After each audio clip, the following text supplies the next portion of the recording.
सावन का महीना कब है और कितने सोमवार पड़ेंगे, सावन की समाप्ति कब है तथा रक्षाबंधन कब है और व्रत का पालन कैसे करें, व्रत में कौन सी चीजें नहीं खानी चाहिए, जानेंगे सब कुछ इस वीडियो में। दोस्तों, सावन का महीना शिव भक्तों के लिए प्यार की सौगात लेकर आता है। यही वह महीना है जिसे हम प्यार का महीना भी कहते हैं। साथ ही साथ शिव भक्त बड़ी जोरों शोरों के साथ सावन के महीने का बड़ी ही बेसब्री से इंतजार करते हैं। सावन में भगवान शिव धरती पर आकर अपने हर भक्त के घर में वास करते हैं और उनकी सच्ची भक्ति को स्वीकार करते हैं। सावन का हर एक दिन बहुत ही शुभ माना जाता है। हर दिन पवित्र होता है। हर दिन भगवान शिव की पूजा की जाती है। लेकिन सोमवार के व्रत की बात ही कुछ और होती है। दोस्तों, वीडियो में आगे बढ़े उससे पहले आप लोग कमेंट में भगवान भोलेनाथ को याद करते हुए जय जय भोलेनाथ और ओम नमः शिवाय अवश्य लिखें और हमारे चैनल को सब्सक्राइब करके बेल आइकन को जरूर दबाइए। दोस्तों, क्या आप जानते हैं सावन के इस पवित्र महीने में कितने सोमवार पड़ेंगे और आपको कितने व्रत रखने हैं? आइए जानते हैं। दोस्तों, सावन का महीना 2023 में 4 जुलाई दिन मंगलवार से शुरू हो रहा है। बहुत ही शुभ योग बन रहा है। यह दिन बहुत ही मंगलकारी है। इस दिन आप भगवान शिव की पूजा अवश्य करें। दोस्तों, 4 जुलाई से शुरू हो रही सावन माह में इस बार भोलेनाथ जी की अधिक कृपा बरसेगी, क्योंकि इस साल 8 सावन सोमवार व्रत है। इसमें 4 सोमवार व्रत और 4 सावन अधिक मास व्रत है। सवान मास में अधिक मास लगने की वजह से इस बार 4 नहीं बल्कि 8 सोमवार के व्रत किए जाएंगे। पहले सोमवार का व्रत 10 जुलाई, दूसरे सोमवार का व्रत 17 जुलाई, तीसरे सोमवार का व्रत 24 जुलाई, चौथा सोमवार व्रत 31 जुलाई, पांचवा सोमवार व्रत 7 अगस्त, छठा सोमवार व्रत 14 अगस्त, सातवां सोमवार व्रत 21 अगस्त और 8वां सोमवार 28 अगस्त को रखा जाएगा। ऐसे में इस बार सावन पूरे 2 महीने तक रहने वाली है, यानी 58 दिन, न कम न ज्यादा। भगवान भोलेनाथ आपके घर में स्थायी रूप से वास करने वाले हैं, तो ऐसे में दिल खोलकर भगवान शिव की उपासना और भक्ति में लग जाइए। आपको बता दें, यह शुभ संयोग पूरे 19 साल बाद पड़ा है। दोस्तों, सावन के महीने का पहला सोमवार 10 जुलाई को पड़ेगा। इस दिन आप व्रत रखें। भगवान भोलेनाथ आपकी सभी मनोकामना अवश्य पूर्ण करेंगे। दोस्तों, सावन की समाप्ति होगी 31 अगस्त को और रक्षाबंधन का त्योहार मनाया जाएगा 30 अगस्त बुधवार के दिन।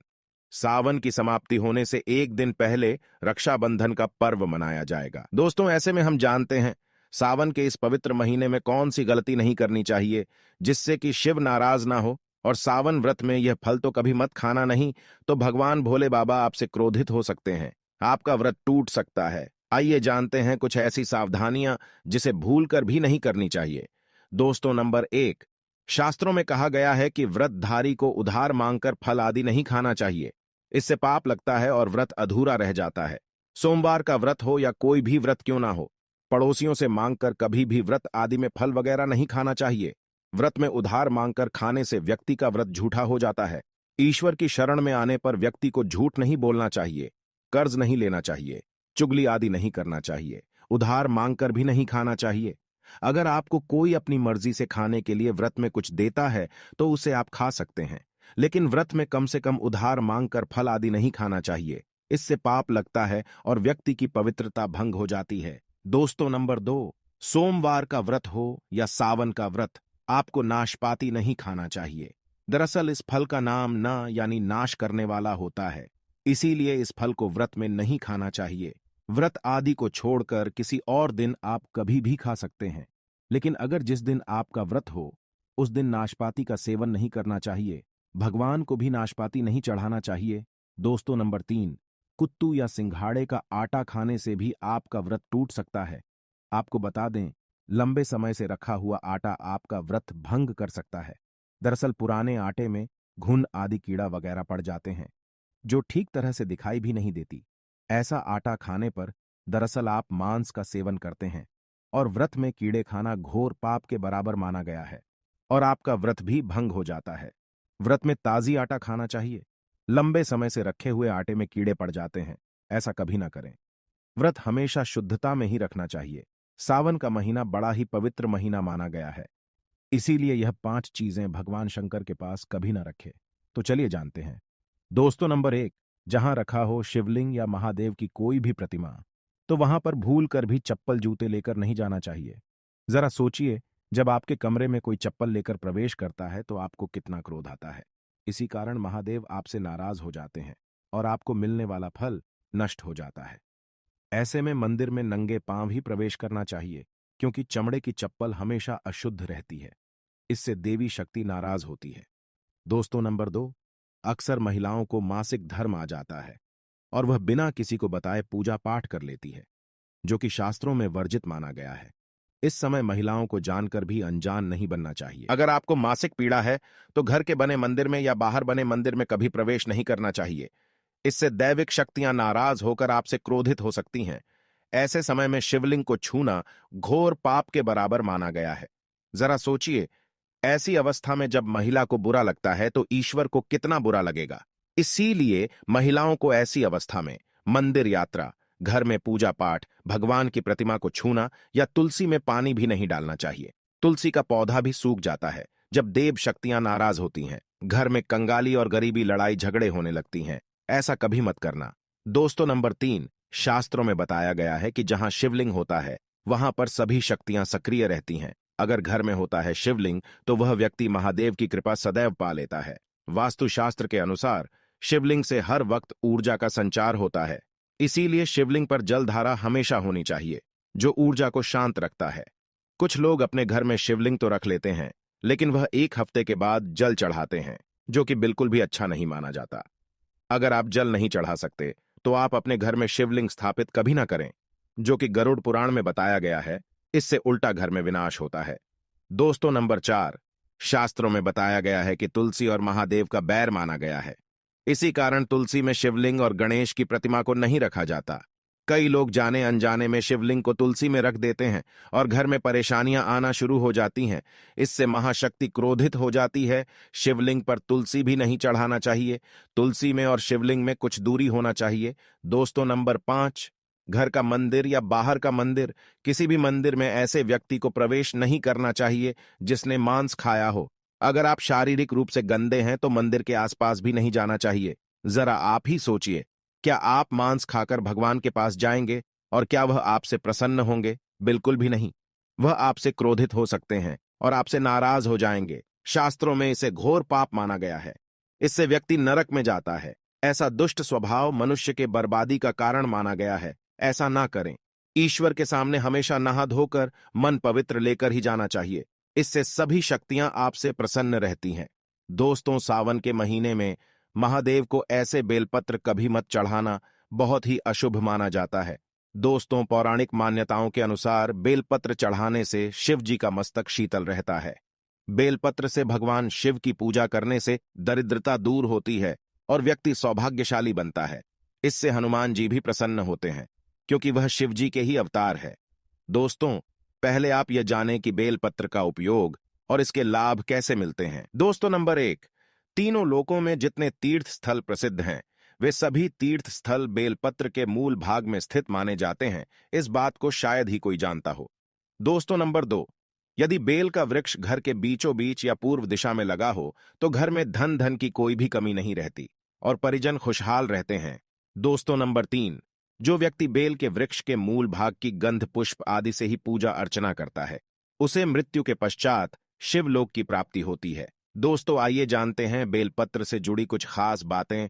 चतुर्थी, अष्टमी, नवमी, चतुर्दशी और अमावस्या तिथियों को, संक्रांति और सोमवार को बेलपत्र नहीं तोड़ना चाहिए। पूजा से 1 दिन पूर्व ही बेलपत्र तोड़कर रख लीजिए। दोस्तों, आपको बता दें, बेलपत्र कभी अशुद्ध नहीं होता। यदि आपको पूजा के लिए बेलपत्र नहीं मिल रहा है तो आप किसी दूसरे के चढ़ाए हुए बेलपत्र को स्वच्छ जल से धोकर भगवान शिव को अर्पित कर सकते हैं। दोस्तों, बेलपत्र में 3 पत्तियां होनी चाहिए। कटी फटी पत्तियों का बेलपत्र भगवान शिव को अर्पित गलती से भी मत करना। कटी फटी पत्तियों को अर्पित करने से शिव का अपमान माना जाता है और बेलपत्र का भी। इसीलिए बेलपत्र की पत्तियां एकदम साफ होनी चाहिए। दोस्तों, सावन के इस पवित्र महीने में अगर किसी व्यक्ति को 5 संकेत मिल जाए तो इससे यह पता चलता है कि महादेव आपकी भक्ति से बहुत प्रसन्न है और आपको धनी होने से कोई भी नहीं रोक सकता। तो चलिए जानते हैं। दोस्तों, नंबर 1, बैल का दरवाजे पर आना। नंदी महाराज भगवान भोलेनाथ के वाहन नंदी को भगवान शिव का द्वारपाल भी कहा गया है। नंदी महाराज को बुद्धि और ज्ञान का प्रतीक माना गया है। शिव के मंदिर के बाहर हमेशा नंदी महाराज विराजित रहते हैं, लेकिन अगर सावन के इस पवित्र महीने में अचानक महाराज आपके दरवाजे पर आ जाएं और घर की चौखट को सिंह मारने लगे, तब आपको समझ लेना चाहिए कि भगवान शिव आपके घर में आने वाले हैं, जो कि यह एक उनके आने का संकेत है। भगवान शिव आपकी भक्ति से बहुत प्रसन्न है और आपके घर में खुशियां आने वाली है। आपको धनी होने से कोई नहीं रोक सकता, लेकिन याद रहे, नंदी महाराज को तिलक लगाकर मीठा भोग जरूर खिलाएं। दोस्तों, नंबर 2, सावन के पवित्र महीने में अचानक से आपके सपनों में अगर शिवलिंग दिखाई दे जाए, अर्थात भगवान शिव दिखाई दे जाए, तो आपको यह समझना चाहिए कि अब आपके जीवन से परेशानियों का अंत जल्दी हो जाएगा। भगवान शिव आपकी सच्ची आराधना भक्ति से बहुत खुश है। वह आपके घर में आने वाले हैं। ऐसे में याद रहे, शिव की भक्ति में कोई भी कमी नहीं आना चाहिए। घर को गंदा मत रखना, क्योंकि आपके घर में भगवान आने वाले हैं।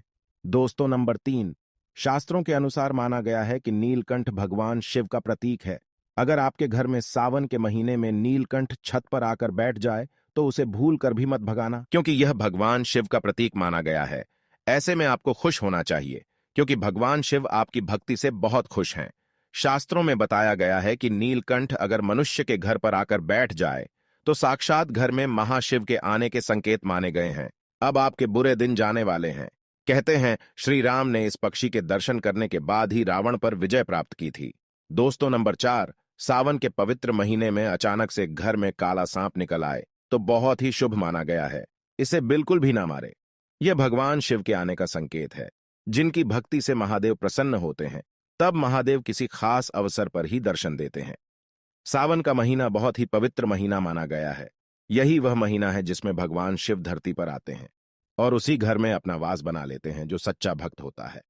सपने में किसी मंदिर में नाग नागिन का जोड़ा देखना बहुत ही शुभ माना गया है। यह घर में शिव के आने के संकेत हैं। अब आपको खुश होने की जरूरत है।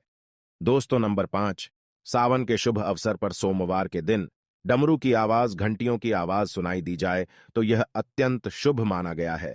इसका अर्थ यह है कि भगवान भोलेनाथ आपसे प्रसन्न है और जल्दी आपके घर और जीवन में प्रवेश करने वाले हैं, जिससे आपका आर्थिक संकट दूर होकर जीवन में सुख समृद्धि आने वाली है। महादेव आपसे बहुत खुश हैं। दोस्तों, महादेव की कृपा पाने के लिए एक बार भगवान शिव का जयकारा अवश्य लगाएं। हर हर महादेव, ओम नमः शिवाय एक लाइक तो बनता है। ओम नमः शिवाय, जय माता दी। दोस्तों, अगर आप भी अपने जीवन के सभी कष्टों को दूर करना चाहते हैं तो हमारे चैनल को सब्सक्राइब जरूर करें। दोस्तों, आज की इस वीडियो में हम आपको सावन मास में सुहागिन महिलाओं को क्या वह ऐसे कार्य हैं जो जरूर करनी चाहिए, यह जानकारी आज हम आपको शेयर करने वाले हैं। दोस्तों, सावन का महीना बहुत ही पवित्र महीना होता है। सावन का पवित्र महीना भगवान भोलेनाथ और माता पार्वती का मास होता है। सावन का महीना गंगा जल की तरह पवित्र माना जाता है और इस पवित्र सावन के महीने में जो भी भक्त सच्चे भाव से, सच्चे मन से मैया पार्वती भोलेनाथ की शरण में जाते हैं, उनकी हर मनोकामनाएं, हर इच्छाएं भोलेनाथ और माता पार्वती जरूर पूरी करती हैं। सावन मास में आपको ज्यादा कुछ करने की जरूरत नहीं है। मात्र पवित्र शिवलिंग पर एक लोटा जल अर्पित करनी चाहिए।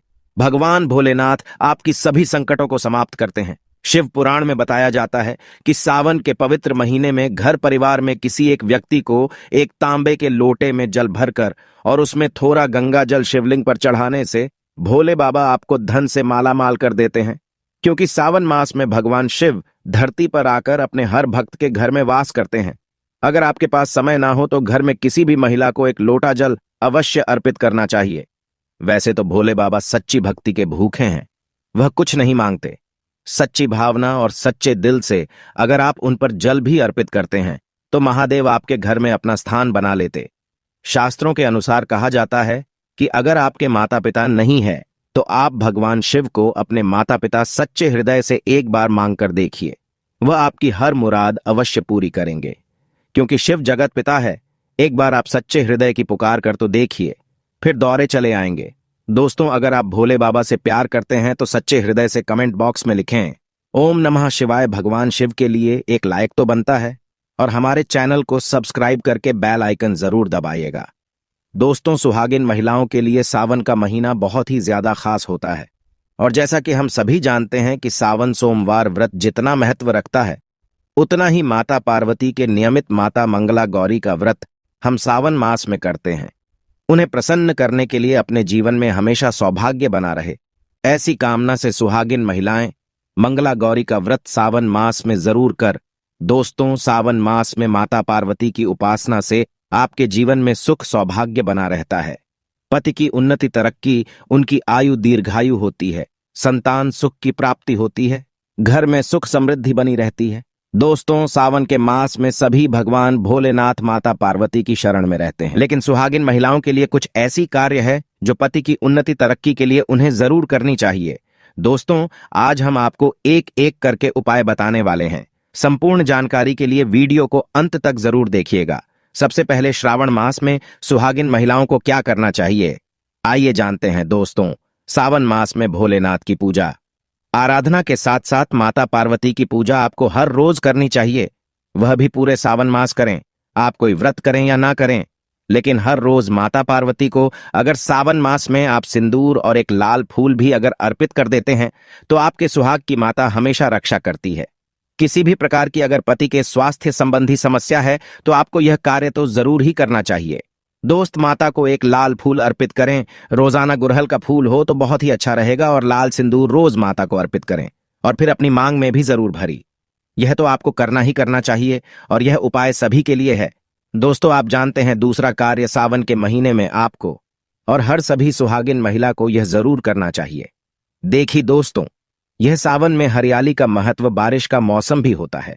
हर तरफ हरा ही हरा इस समय दिखाई देता, यानी साफ साफ कहा जाए तो इस मौसम को प्यार का महीना भी कहा जाता है, और ऐसे में हरे रंग का सावन के महीने में बहुत विशेष महत्व होता है। दोस्तों, ऐसे में सावन के माह में सुहागिन महिलाओं को हरी चूड़ियां, हरी कपड़े जरूर पहने चाहिए। ऐसी करने से आपसे माता पार्वती भोलेनाथ बहुत प्रसन्न होते हैं और उन्हें सदा सौभाग्यवती रहने का आशीर्वाद देते हैं, उनके पति को दीर्घायु रहने का आशीर्वाद देते हैं। दोस्तों, इसीलिए आपको सावन के महीने में हरे रंग का उपयोग जरूर करना चाहिए। चूड़ियों में करें, कपड़ों में करें, पर हरे रंग का इस्तेमाल जरूर करें। ऐसे में आप भगवा रंग भी पहन सकते हैं। लाल, पीला, हरा, गुलाबी रंग बहुत ही शुभ और पवित्र माना जाता है। इससे माता पार्वती अति प्रसन्न होती है। लेकिन याद रहे, सावन के पवित्र महीने में काला वस्त्र तथा सफेद रंग का कपड़ा सुहागिन महिलाओं को नहीं पहनना चाहिए। सुहागिन महिलाओं के लिए यह रंग अशुभ माना जाता है। दोस्तों, तीसरा कार्य, सावन के महीने में किसी भी सुहागिन महिला का गला खाली नहीं रहना चाहिए। खास तौर पर हर सुहागिन महिलाओं को सावन मास में मंगलसूत्र जरूर धारण करना चाहिए। यदि आपके पास अगर मंगलसूत्र उपलब्ध नहीं है तो आप अपने गले में मोतियों की चैन, लेकिन सावन के माह में महिला का गला बिल्कुल भी खाली नहीं होना चाहिए। और अगर मंगलसूत्र है तो आपको मंगलसूत्र ही पहन लेना चाहिए। दोस्तों, खास बात का ध्यान रखिए कि मंगलसूत्र कहीं से भी टूटा हुआ ना हो, गया हुआ ना हो। किसी भी प्रकार से अगर मंगलसूत्र में कोई दिक्कत है तो आप उसे फिर से अच्छे से तैयार करवाने और इसके बाद उसे सावन के महीने में पूरे माह कम से कम आपको जरूर धारण करते रहना चाहिए। दोस्तों, चौथा कार्य, सावन के महीने में भूलकर भी किसी भी सुहागिन महिला को काले रंग का कपड़ा नहीं पहनना चाहिए। इस बात का ध्यान आपको खास तौर पर रखना चाहिए कि हम हर रंग के कपड़े पहनते हैं और पहने भी चाहिए, इसमें कोई दिक्कत भी नहीं होती। लेकिन सावन के मास में आप काले रंग के कपड़े ना पहने, किसी भी रंग के कपड़े पहने, लेकिन काले रंग के कपड़े तथा एकदम सफेद कपड़े खास तौर पर सावन मास में दूरी बना ले। दोस्तों, पांचवा कार्य, सावन के सभी विवाहित महिलाओं को, सभी सुहागिन महिलाओं को इस बात का ध्यान जरूर रखना चाहिए कि उनकी मांग हमेशा भरी रहे। दोस्तों, सावन के महीने में सुहागिन महिलाओं को अपनी मांग कभी खाली नहीं रखनी चाहिए। जो भी सिंदूर आप लगाते हैं, कोशिश तो यह करनी चाहिए कि जो आपके सुहाग का सिंदूरी का सिंदूर है, सावन मास में आप थोड़ा वह भी लगाएं। अगर आप वह सिंदूर नहीं लगा सकते हैं तो आप कोई भी लाल सिंदूर अवश्य लगाएं। अगर आप ऑफिस जाते हैं तो ऐसे में जो भी सिंदूर आप लगाते हैं वह जरूर लगाएं। सावन मास में अपनी मांग कभी खाली ना रखी है तो करना अशुभ होता है, तो आप इस बात का भी जरूर ख्याल रखिएगा। दोस्तों, सावन मास में सिंदूर खरीदना, सिंदूर बांटना भी बहुत ही शुभ कार्य होता है, तो आप ऐसा भी कर सकती हैं। सिंदूर से जुड़ा हुआ यह कहानी पति पत्नी के जीवन में प्रेम को बढ़ाता है, सुख समृद्धि की प्राप्ति होती है, घर में गृह क्लेश नहीं होता। दोस्तों, इस बार सावन महीने में सुहागिन महिलाओं के लिए वैसे तो 16 श्रृंगार बहुत ज्यादा शुभकारी होता है, जो कि करना भी चाहिए हर महिला को खास मौकों पर। लेकिन अगर पूरे मास में नहीं कर सकते हैं तो सावन के महीने में, जैसे हमने आपको बताया, मंगलसूत्र, सिंदूर, इनका ध्यान रखें और वस्त्रों के रंग का भी ध्यान रखें। जो भी आप कपड़े पहनते हैं तो काले रंग के ना पहने। उसी प्रकार से आप अपने पैरों में बिछिया और पायल आपको सावन मास में जरूर पहनना चाहिए। दोस्तों देखिए, घरों में जब महिलाएं पायल पहनती हैं तो बहुत ही शुभता आती है। पायल में जो घुंघरू होते हैं तो उनकी आवाज से माता लक्ष्मी प्रसन्न होती है, माता पार्वती प्रसन्न होती है और स्वयं आपके घर पधारती है, आपके पति को आशीर्वाद देती है। ऐसे में सावन मास में आपको जरूर करना चाहिए। आपके ऐसा करने से धन की कमी नहीं होती, तो ऐसे में खासकर अपने पैरों में बिच्छू और पायल जरूर पहनकर रखी। दोस्तों, 7वां कार्य सावन के महीने में सुहाग की सामग्री को खरीदना बहुत ही शुभ कार्य होता है। आप अपने लिए जितना हो सके सुहाग की सामग्री खरीदें और हो सके तो सावन के पवित्र महीने में सुहाग की सामग्री दान अवश्य करें। आप चाहे तो रिश्तेदारों में बांटे, पड़ोसियों को बांटे, आप अपने परिवार में बांटे। अन्य लोगों को सुहाग की सामग्री जैसे सिंदूर, विद्या, हरी हरी चूड़ियां, पायल, इस प्रकार की चीजें आपको ज्यादा से ज्यादा लोगों को दान देनी चाहिए या फिर उपहार में देना चाहिए। लेकिन याद रहे, अपने खुद का मेकअप कभी किसी को दान ना करें और ना ही किसी को दे। दोस्तों, 8वां सावन के महीने में मेहंदी। सावन के महीने में हर विवाहित महिला को ही नहीं बल्कि सभी को मेहंदी अवश्य लगाना चाहिए और हाथों पर मेहंदी तो कुंवारी कन्या भी लगाती है। आपको बता दें, हाथों पर मेहंदी सभी महिला को जरूर लगानी चाहिए। ऐसा करना बहुत ही शुभ माना जाता है। माता पार्वती का आशीर्वाद प्राप्त होता है। ऐसी सभी चीजें सुहाग की निशानी होती हैं और सावन के मास में माता पार्वती की पूजा आराधना के साथ साथ अगर हम इन कार्य को करते हैं तो इससे माता हम पर प्रसन्न होती हैं और हमें मनचाहा आशीर्वाद देती हैं। दोस्तों, ऐसे में आपको यह सभी 8 कार्य करने हैं जो कि बहुत ही छोटी छोटी है और बहुत ही सरल और आसानी से आप कर भी सकते हैं। लेकिन ध्यानपूर्वक सावन के महीने में सभी सुहागिन महिलाएं इन कार्यों को जरूर कर लें, नहीं तो सावन का पवित्र महीना अधूरा माना जाएगा, आपका व्रत अधूरा रह जाएगा। उम्मीद करता हूं दोस्तों आपको यह वीडियो जरूर पसंद आया हो, तो वीडियो को लाइक जरूर कर दीजिएगा। नमस्कार दोस्तों, अगर आप भगवान शिव को के सच्चे भक्त हैं तो सच्चे दिल से कमेंट बॉक्स में लिखें हर हर महादेव, ओम नमः शिवाय। दोस्तों, आप सभी को सावन की हार्दिक शुभकामनाएं। दोस्तों, सावन का पवित्र और पावन महीना चल रहा है। आज मैं आप लोगों को बेलपत्र संबंधित जानकारी बताऊंगा। सावन के पवित्र और पावन महीने में जो बेलपत्र होता है वह गंगा जल से भी ज्यादा पवित्र हो जाता है। आज की इस वीडियो में हम जानेंगे शिवलिंग पर चढ़ा बेलपत्र खाने के फायदे। वास्तव में जब आप शिवलिंग पर बेलपत्र चढ़ाते हैं तो वह बेलपत्र कोई साधारण बेलपत्र नहीं रह जाता, वह बेलपत्र साक्षात भगवान शंकर जी का प्रसाद बन जाता है। देखिए, सावन का महीना चल रहा है तो ये वीडियो अपने फायदे के लिए ध्यान से एक बार सच्चे दिल से जरूर सुनिएगा। हमारे धर्मशास्त्रों में कहा जाता है बेलपत्र 6 महीने तक बासी नहीं माना जाता। इसका एक बार प्रयोग करने के बाद अर्थात इसे एक बार शिवलिंग पर चढ़ाने के बाद धो करके पुणे चढ़ाया जा सकता है। 6 महीने तक कई जगह शिवालय में बेलपत्र उपलब्ध न होने पर, जहां पर बेलपत्र नहीं मिल पाता है तो वहां पर इसके चूर्ण को भगवान शंकर को चढ़ाते हैं। इसके चूर्ण को भी चढ़ाने का फायदा है। बेलपत्र भगवान शंकर जी को चढ़ाने के पीछे एक पौराणिक कथा है। कथा के अनुसार समुद्र मंथन के दौरान कई चीजों के साथ विष भी निकला। यह विष चारों ओर फैलने लगा। पूरी सृष्टि को बचाने के लिए भगवान शिव ने इस विष को अपने कंठ में धारण कर लिया। इसलिए महादेव को उस दिन से नीलकंठ भी कहा जाता है। विष के प्रभाव से भगवान शिव के शरीर में ताप बढ़ने लगा, जिसकी वजह से आसपास का वातावरण जलने लगा। और उस समय एक वैद्य से सलाह लेने के बाद जब देवी देवताओं ने सलाह ली तो देवी देवताओं ने जब उस वैद्य से सलाह ली तो वैद्य ने बोला कि आप उन्हें बेल के पत्ते खाने के लिए दे। भगवान शिव को बेल पत्र खिलाया और जल से स्नान कराया। इसके बाद भगवान शिव के शरीर में जो उत्पन्न गर्मी थी वह शांत होने लगी। तभी से भगवान शंकर जी को बेलपत्र चढ़ाने की परंपरा है। शिवलिंग पर बेलपत्र अर्पित करने के बाद हमें जल जरूर चढ़ाना चाहिए। इससे भगवान शिव को शीतलता मिलती है और उनका हमें आशीर्वाद प्राप्त होता है। हमेशा ध्यान रखना, 3 पत्ते वाले ही बेलपत्र चढ़ाने चाहिए। जिस तरफ बेलपत्र की पत्तियां चिकनी हो उसी तरफ से शिवलिंग पर आपको चढ़ाना चाहिए। इस बात का आपको विशेष ध्यान रखना चाहिए। और कटे फटे बेलपत्र कभी भगवान शंकर को चढ़ाने नहीं चाहिए। इसके पीछे भी एक कथा है, क्योंकि जब भगवान शंकर जी ने जब गणेश जी का शीश खंडन किया तभी से भगवान शंकर जी ने संकल्प लिया था कि कभी भी मुझे खंडित चीज नहीं चढ़ाई जाएगी। तब से भगवान शंकर जी को कभी भी कोई खंडित वस्तु हो, खंडित प्रसाद हो, खंडित बेलपत्र हो, भूल से भी नहीं चढ़ाए जाते। शिवलिंग पर अगर प्रतिदिन बेलपत्र चढ़ाए जाए तो सभी प्रकार की समस्याएं दूर होती हैं। भगवान शंकर जी के भक्तों को कभी भी पैसों की समस्या नहीं रहती। बेलपत्र को तिजोरी में रखने से बरकत आती है। तो ये वीडियो को ध्यान से सुनना। वीडियो में मैं आप लोगों को बेलपत्र से जुड़ी हुई संपूर्ण जानकारी बताऊंगा। यह जो वीडियो आज बता रहा हूं, जानकारी बता रहा हूं, यह जानकारी आप लाखों रुपए खर्च करेंगे, फिर भी आपको कोई नहीं बताएगा। अधूरा ज्ञान हमेशा खतरनाक साबित होता है, इसलिए सच्चे दिल से भगवान शिव की इस वीडियो को पूरा अवश्य देखें। मैं जो भी बेलपत्र खाने के फायदे बताऊंगा, यह आपको कोई भी यूट्यूब में नहीं बताएगा। आइए जानते हैं बेलपत्र संबंधित कुछ ऐसी विशेष जानकारी। तो आगे बढ़ने से पहले सच्चे दिल से कमेंट बॉक्स में भगवान शिव के समर्पित अपना प्यार अवश्य दिखाएं। आप कितना प्यार करते हैं कमेंट बॉक्स में जरूर लिखें। हर हर महादेव, ओम नमः शिवाय, और हमारे चैनल को सब्सक्राइब जरूर कर ले।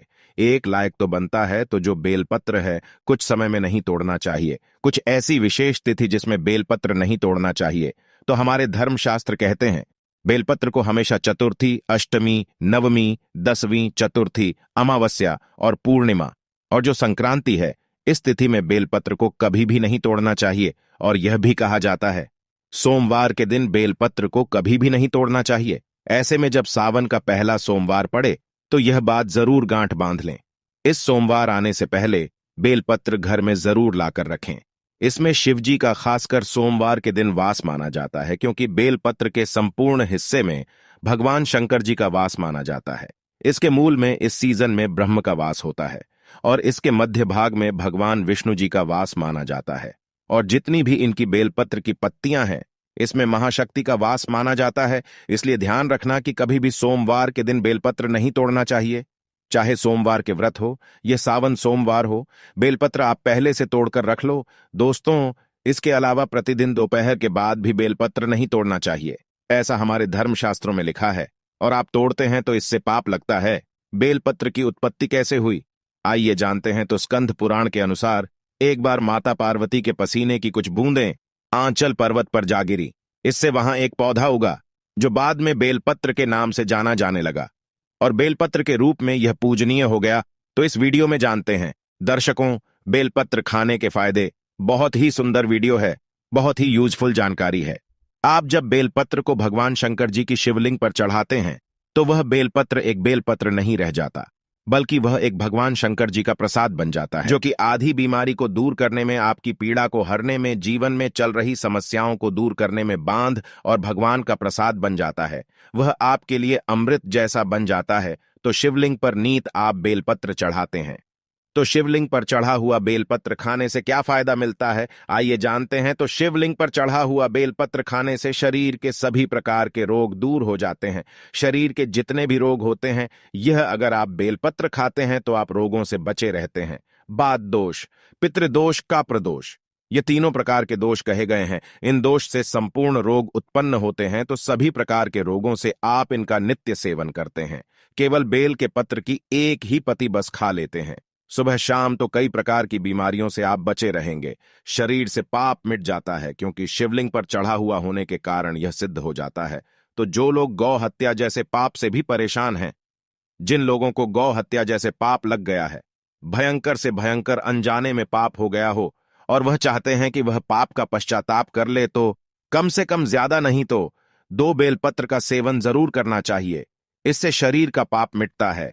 इसके बाद भगवान भोलेनाथ का यह प्रसाद हो जाता है, इसलिए यह तामस गुणों को समाप्त करते हैं। बहुत से लोगों के शरीर में तामस गुण आ जाते हैं, या फिर बहुत से लोग मदिरा वगैरह का सेवन करे हुए हैं।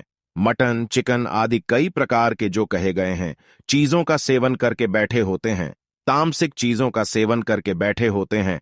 तो शिवलिंग पर चढ़ा बेलपत्र खाने से यह शरीर शुद्ध होता है। तो आप अपने शरीर को उन्हें स्वास्थ्य बनाने के लिए, उन्हें शुद्ध करने के लिए भोलेनाथ का प्रसाद खाना शुरू कर दीजिए। नित्य बेलपत्र खाइए, एक सुबह एक शाम में खाइए। अगर नीत खाते हैं तो यह आपके शरीर से तामस गुणों को समाप्त करते हैं। इसके बाद यह भी कहा जाता है बेलपत्र खाने से भाग्य बलवान होता है। कैसा भी आपका दुर्भाग्य हो, जिस टाइम से बेलपत्र खाना शुरू कर देते हैं, आपका फिर दुर्भाग्य सौभाग्य में बदल जाता है। आपकी किस्मत, आपकी तकदीर फिर आपके अनुरूप ही चलती है। इसके बाद आयुर्वेद में कहा जाता है कि बेलपत्र खाने से रक्त साफ होता है। अगर रक्त संबंधित कोई बीमारी है तो नित्य 5 बेलपत्र खाइए। 5 बेलपत्र आप एक साथ में शुरू में नहीं खा पाते हैं, तो धीरे धीरे आप इनका जो है सेवन बना सकते हैं। दोस्तों, प्रथम दिन 1 बेलपत्र खाइए, दूसरे दिन 2 बेलपत्र खाइए, तीसरे दिन 3 बेलपत्र खाइए। इस प्रकार आपको बेलपत्र के जो संख्या है उसे आपको बढ़ाना है। एक दिन में 5 बेलपत्र अगर आप नहीं खा पाते हैं तो नहीं खाना है, धीरे धीरे आपको बढ़ाना है। रक्त साफ होता है, रक्त में शुद्धि आती है और बिल्कुल ही आपके शरीर को फिल्टर करने का काम करता है। आपके संपूर्ण शरीर में रोग हो, पित्त दोष हो, किसी भी प्रकार का दोष हो, रक्त में संबंधित परेशानी हो, बिल्कुल ही सभी प्रकार की समस्याओं को दूर कर देता है।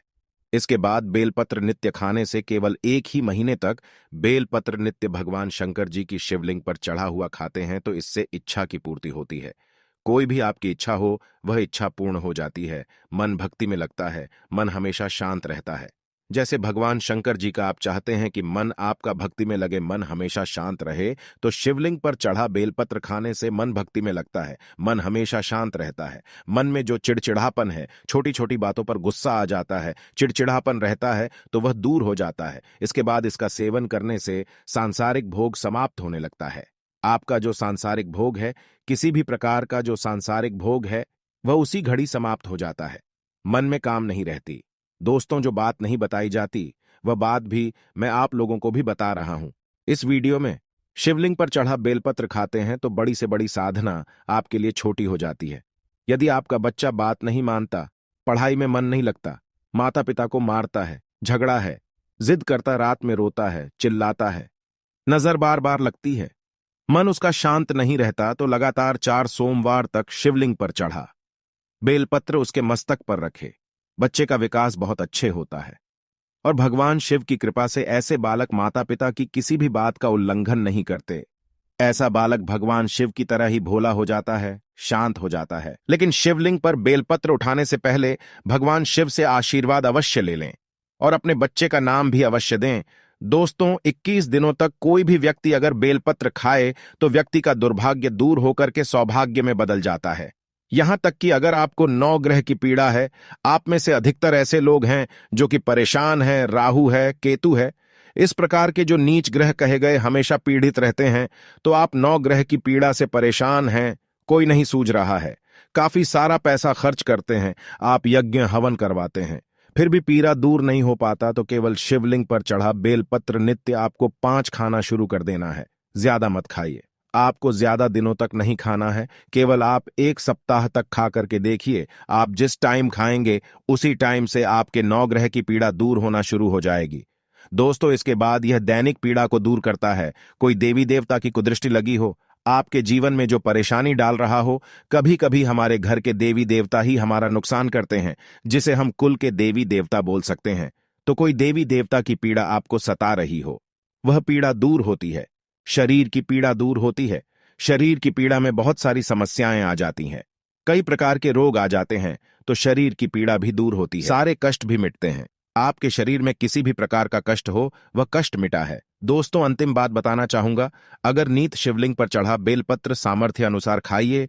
ऐसा नहीं कि मैं 5 बोल रहा हूं तो 5 ही खाइए, आपसे 1 बनता है, आप 1 ही खाना शुरू कर दें, लेकिन आपको नित्य खाना है तो इससे सिद्ध हो जाता है, आपका जो शरीर है बिल्कुल ही सिद्ध हो जाता है और आपको अनेक प्रकार की सिद्धियों की प्राप्ति होती है।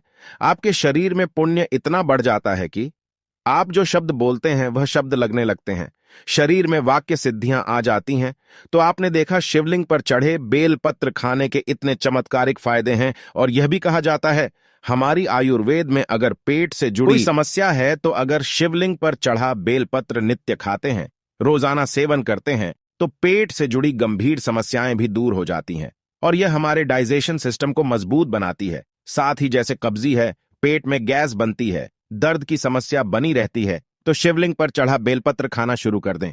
धीरे धीरे आपको आराम मिलेगा, लेकिन 100% आराम ही मिलेगा और आपको इसे 1 से 2 दिनों तक नहीं खाना है, लंबे समय तक, लंबे टाइम तक खाना है। आपको देखना, आपके जीवन में जो परेशानी है, बीमारी है, तकलीफ है, वह सारे कष्ट दूर हो जाते हैं, उम्मीद करता हूं। दोस्तों, आपको सारी जानकारी पसंद आई होगी तो वीडियो को लाइक जरूर कर दीजिएगा।